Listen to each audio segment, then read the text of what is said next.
요한계시록 10장 1절부터 7절까지 보겠습니다. 요한계시록 10장 1절부터 7절 번갈아서 교독하겠습니다. 내가 또 보니 힘센 다른 천사가 구름을 입고 하늘에서 내려오는데 그 머리 위에 무지개가 있고 그 얼굴은 해 같고 그 발은 불기둥 같으며 그 손에는 펴놓인 작은 두루마리를 들고 오른발은 바다를 밟고 왼발은 땅을 밟고 사자가 부르짖는 것 같이 큰 소리로 외치니 그가 외칠 때에 7 우레가 그 소리를 내어 말하더라. 7 우레가 말을 할 때에 내가 기록하려고 하다가 곧 들으니 하늘에서 소리가 나서 말하기를 7 우레가 말한 것을 임봉하고 기록하지 말라 하더라.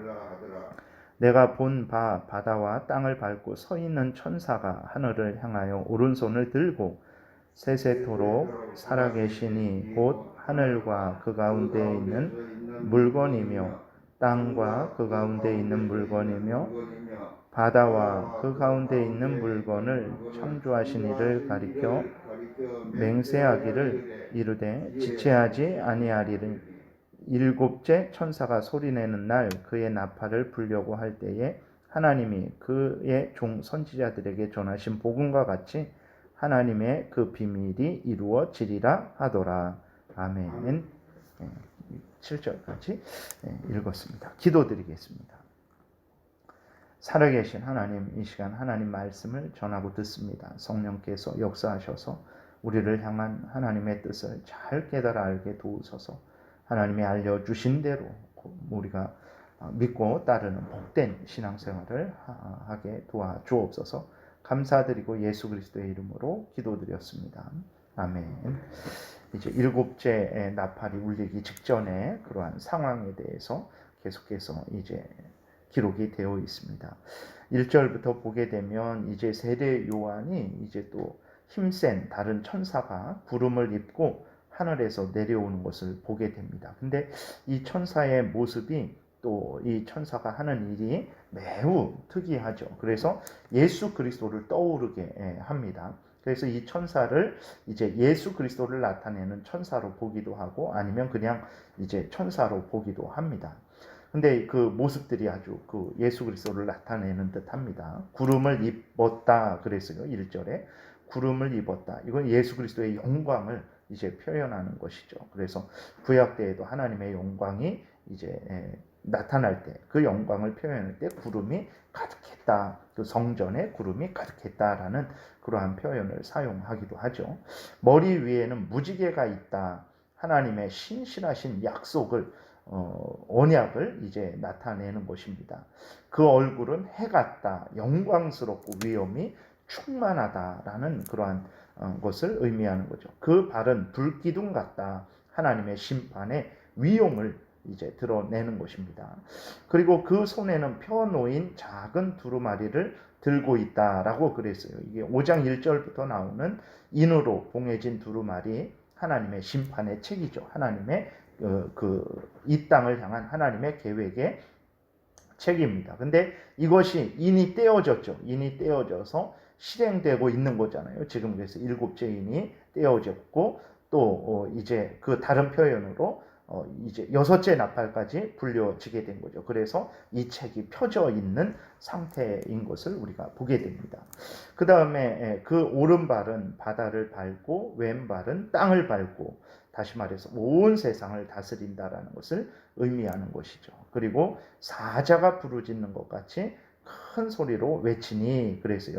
이렇게 외칠 때에 7 우레가 소리를 내어 말했습니다. 4절에 보게 되니까 7 우레가 말을 할 때에 근데 또 4절 7 우레가 말을 할 때에 내가 기록하려고 하다가 곧 들으니 하늘에서 소리가 나서 말하기를 7 우레가 말한 것을 임봉하고 기록하지 말라 하더라. 이런 소리를 세례 요한이 듣습니다. 7 우레가 각기 자기 소리로 말했다라는 그런 의미예요. 땅과 바다를 밟고 있는 천사가 큰 소리로 외치니까 7 우레가 그 3절 끝부분에가 7 우레가 그 소리를 내어 말하더라. 7 우레가 각기 자기 소리로 말을 했다라는 의미입니다. 그래서 세례 요한이 그것을 들었는데 4절에 일곱 의뢰가 말을 할 때에 그 세례 요한이 그것을 듣고 이제 그것을 기록하려고 했죠. 그러니까 그것을 기록하지 말아라 라는 그 음성을 또 세례 요한이 듣습니다. 이것은 무슨 의미냐면 하나님이 그 일곱 의뢰가 각기 자기 소리로 말했다. 3절 끝부분에 있는 그러한 것들은 하나님의 뜻이 이제 실행되는 것을 표현하는 것입니다. 하나님의 심판이 실행되는 것을 표현하는 것인데 이것을 임봉하라 그랬거든요. 기록하지 말아라. 기록하지 말고 봉하라라는 거예요. 봉하라는 것인데 그럼 이것은 무엇을 의미하냐면 아직 드러내지 말라라는 것입니다. 그러니까 이것은 이제 하나님의 크신 계획 그리고 또 하나님이 정하신 심판의 시기에 대해서는 하나님께서 인간에게 알려주시지 않는다라는 그런 의미죠. 그래서 마태복음 24장에도 예수 그리스도께서 말씀하시죠.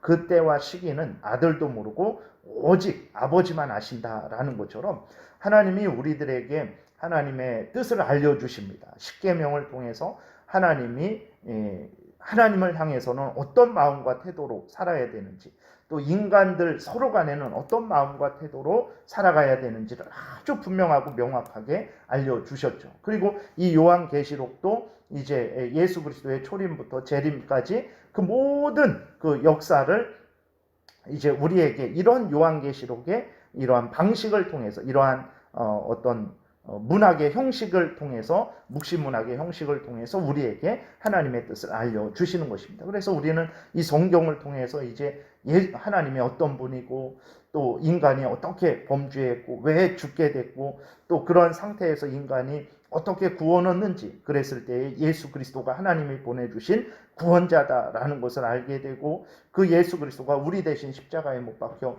죽으시고 부활하시고 하나님 보좌 승천하셔서 하나님 보좌 우편에 앉아 계시고 때가 되면 다시 오실 것이고 또 이러한 모든 일들을 지금 온 우주의 통치자 심판자로서 행하고 계신다라는 것을 우리가 알고 있죠. 그것은 이제 하나님께서 우리에게 알려주셨기 때문에 그런 것입니다. 그런데 하나님이 그렇다고 해서 모든 하나님의 뜻을 다 알려주신 것은 아니죠. 다 알려주신다고 해도 우리가 다 알 수도 없고 인간이 이 부족한 인간이 예를 들어서 우리가 수학책, 영어책 그러한 것들을 뭐 우리가 다 압니까? 인간이 배우는 학문에 대해서도 그 작은 한 분야에 대해서도 우리가 다 알지 못하는 거죠. 그런 것처럼 하나님이 우리들에게 하나님의 뜻을 다 알려준다고 해갖고 우리는 다 알고 싶잖아요. 그런데 다 알려주신다고 해서 우리가 그것을 다 받아들일 수 있냐? 그렇게 안 됩니다. 그 하나님의 무한하시고 깊고 오묘하신 그 하나님의 뜻을 우리 인간은 감당을 할 수 없는 것이라는 것을 우리가 또 기억을 해야 되는 것이죠.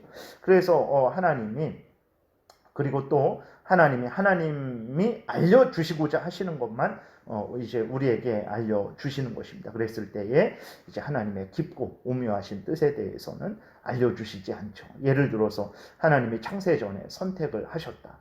구원받을 자와 구원받지 못할 자를 선택하셨다. 근데 그것은 분명히 성경에 기록이 되어 있는데 그럼 누가 선택을 받은 사람이고 누가 버림을 받은 사람이냐? 알려주시지 않습니다. 알려주시지 않아요. 우리들에게는 알 수 없도록 하셨어요.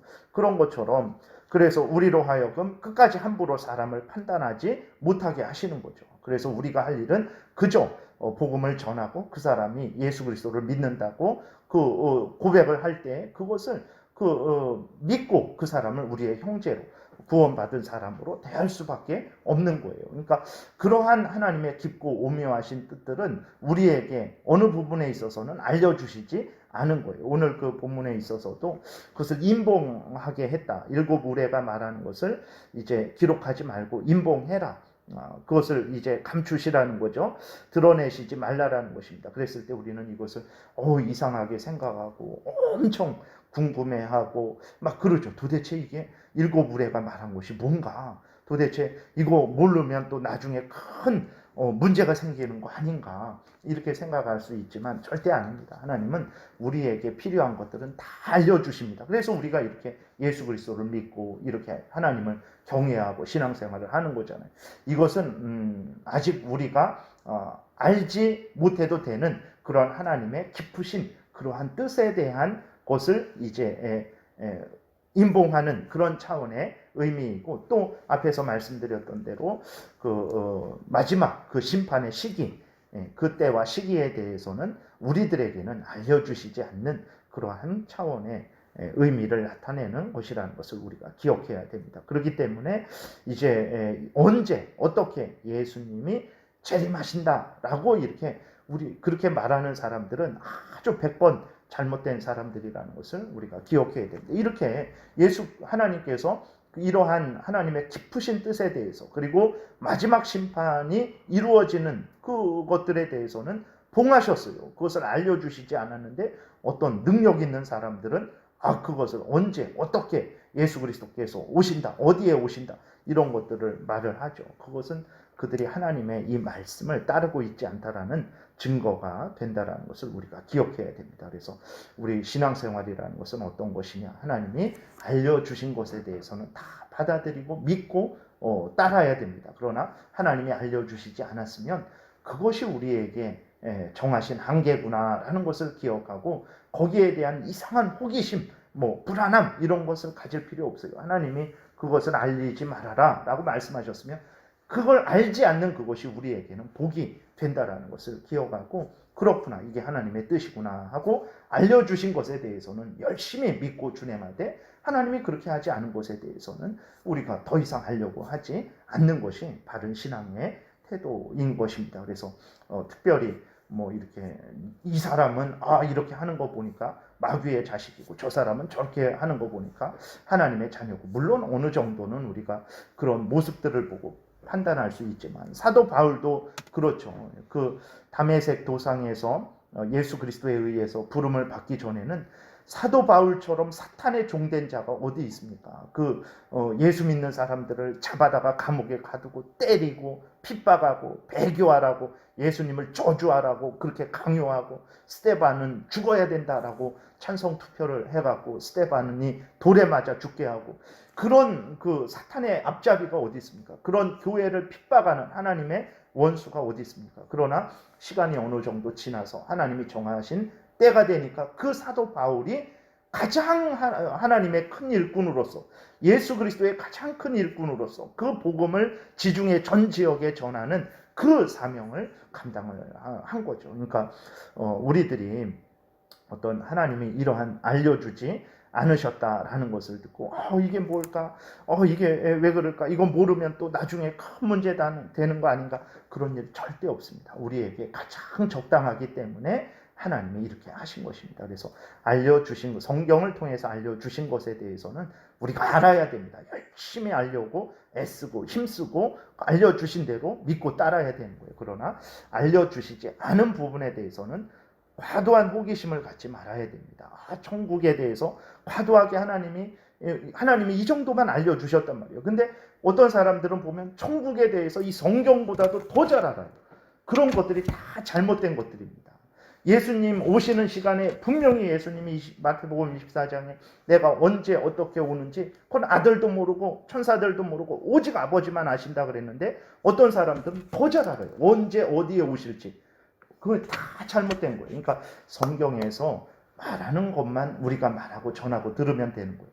성경에서 더 자세하게 말하지 않는 부분에 대해서는 그거는 우리가 말할 수 없는 거예요. 우리 인간도 내 마음을 알려주지 않으면 알 수 없잖아요. 근데 어떻게 하나님이 알려주시지 않았는데 그것을 더 잘 알 수 있겠습니까? 그래서 오늘 본문에서 특별히 이러한 부분이 참 왜 그럴까 궁금하고, 혹시 이런 것을 몰라서 이 마지막 심판 때에 큰 해를 당하는 것은 아닐까? 그렇지 않습니다. 우리에게 가장 복된 하나님의 그러한 은혜의 그러한 역사하심이라는 것을 우리가 기억하고, 알려주신 것에 대해서는 분명히 믿고 따르되, 그렇지 않은 부분에 대해서는 또 거기에서 멈추는 그러한 신앙의 그러한 자세를 우리가 가져야 되겠습니다. 오늘 여기까지 이렇게 또 살펴보겠습니다. 기도드리겠습니다. 살아계신 하나님 아버지, 감사를 드립니다. 우리들을 위해서 이 성경책을 통해서 또 요한계시록을 통해서 우리들이 마땅히 알아야 될 것들을 알려주시니 감사를 드립니다. 그리고 또 우리들이 감당할 수 없는 것, 우리들이 알 수 없는 것들에 대해서는 하나님께서 알려주시지 않아서 우리들로 하여금 감당치 못하는 잘못을 범하지 않게 하시고, 또 우리로 하여금 참 이렇게 우리 한계 내에서 복되게 살아가게 하시니 감사를 드립니다. 하나님이 우리에게 행하시는 그 모든 역사를 자세하게 우리가 살펴서 하나님이 원하시는 대로 믿고 따르는 참으로 복된 신앙생활하는 우리 모두가 되게 도우소서. 감사드리고 예수 그리스도의 이름으로 기도드렸습니다. 아멘. 찬양하라.